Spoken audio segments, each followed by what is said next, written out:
Армысыздар ма, құрметті әріптестер? Мен Тараз Сервис және технология колледжінің арнайы пән оқытушысы Мұхтар Алтынай Қанатқызы.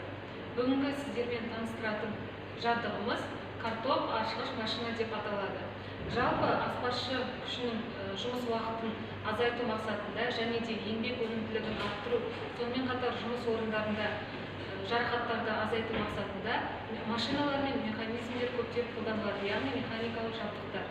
Тамақтандыру кәсіпорындарында қолданылатын механикалық жабдықтар өнімдерді алғашқы өңдеу және де жартылай фабрикаттарды дайындауға арналған технологиялық машиналар класына жатады.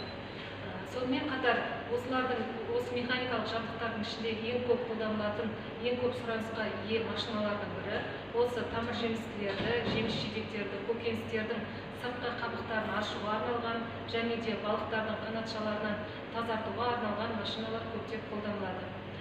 Осы бүгінгі сіздермен таныстыратын жабдығымыз картоп тазалағыш машина, яғни сіздермен механикалық жабдықтың тазалау әдісін көрсететін боламын. Жалпы механикалық картоптарды тазалау үш түрлі әдіске бөлінеді. Ол химиялық әдіс, термиялық әдіс және механикалық әдіс.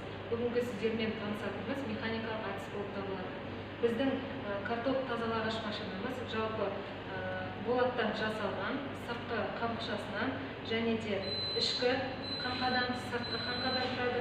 Сонымен қатар ең басты бөлігі ол ішінде абразивті дискіден құралады. Абразивті дискінің беті бұдырлы болып келеді. Бұл карбид кремнийінен жасалған. Осы карбид кремний арқылы біздің картоп қабықшаларының сырттары тазарту процесі жүреді. Ең алдымен бұл екі дискіден тұрады. Бірінші орнатып аламыз. Бірінші дискіні орнатып алғаннан кейін оны шнек арқылы бекітеміз. Оны бекітіп болғаннан кейін екінші дискіні орнатамыз.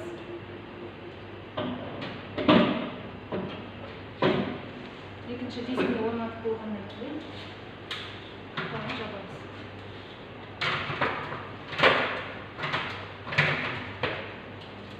Қақпағын және де күтіп алып есігін жабамыз. Осы қақпақ арқылы біз картоптарымызды ішіне саламыз. Және де мына жақтан су беріледі. Осы су арқылы, жылдамдық арқылы және де бұдырлы дискінің абразивті беті арқылы картоптардың сыртқы қабықшалары тазалана басталады. Бірінші біз картопты тазаламай тұрып, ең алдымен сұрыптап аламыз. Не үшін картопты сұрыптап аламыз? Өйткені егер картоптың сыртқы пішіндері әртүрлі болатын болса, оларды тазалауға да кететін уақыт әртүрлі болады. Сол себепті олардың бір пішінде болғаны дұрыс. Ең соңында картоп осы абразивті бұдырлы тазаланғаннан кейін осы күтіп алу есігі арқылы шығарылады. Дайын картоптарымыз. Назар қойып тыңдағандарыңызға рахмет.